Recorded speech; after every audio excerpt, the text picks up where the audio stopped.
new screen here that we're talking about here, in which we're going to tell our viewers the new Operation 2.0 that's happening. First, the breaking news coming in, the Defence Minister has been briefed by the Chief of Defence Staff.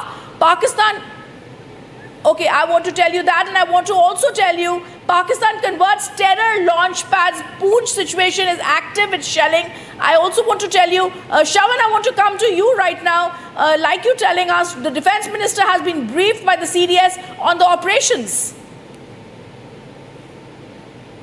While back with the Chief of Defence Staff basically briefing about the ongoing situation, which includes the action that has been taken by the Pakistanis, because this is a complete misadventure on the part of the Pakistanis, because in the talks that have actually taken place, in fact, Abhishek can also bear me out on this, that the National Security Advisor, when he had essentially dialed his counterparts, he had also made it very clear that this was,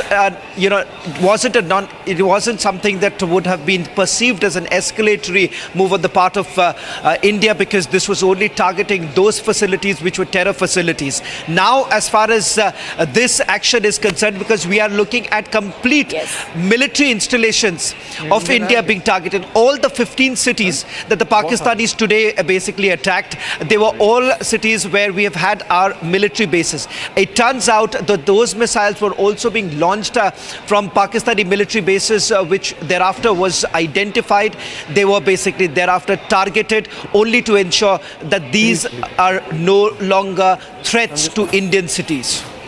I also want to go across to Mr. Deepak Vohra now. Sir, you'd earlier said this is an end game for Pakistan. As a diplomat who's seen these things very, very closely, how are you anticipating, like I was asking Abhishek earlier, this to pan out? Because first, Indian Army had very clearly stated our response had been because of the escalation that they began with the pahalgam attack, and we were measured and non-escalatory. It's they who retaliate. Absolutely. That's a very good question you've asked. First of all, when we had the Pahalgam massacre, there was not one country that said, well done, Pakistan. Nobody approved of that. Everybody condemned it. Then, when we hit the terror launch pads, nobody said, badly done, India, naughty boys. Everybody expressed concern. Many said, we understand. One or two said, let's de-escalate, let's not carry this forward. Then Pakistan hits our military installations and we hit back. No one has come out by saying, India, you've done badly. So the world is beginning to understand that this is it's not a war against Pakistan. It's a war against terror. It's a fight for justice. It's a fight for human dignity. It's a fight to avenge Daniel Pearl and all those like him who have become victims of rabid Islamic terror. I think the world will support India. Even the most radical Islamic countries will support India. I can feel that as a diplomat. I've served across the world, and I know that none of them will want to be seen to be openly identified with a terrorist country like Pakistan. Absolutely. I also want to go across to Gursimran. Gursimran, you spoke earlier from Jammu. India attacking Pakistan could be seen as our retaliation. Pakistan attacking the Jammu civilians, that's called terrorists. Tell us what you're seeing around you. Earlier you showed us a lot of visuals at the airport. What's happening in Jammu now?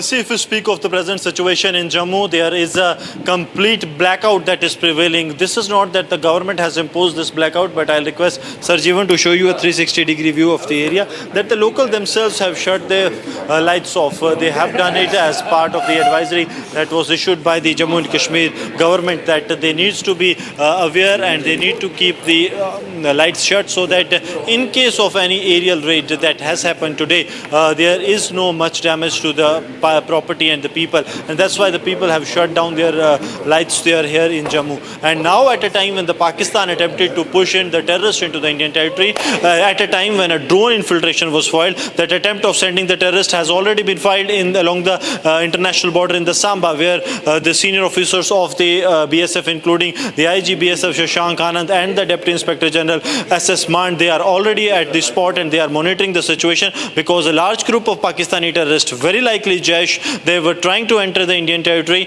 but they were killed, and we are told that this group was accompanied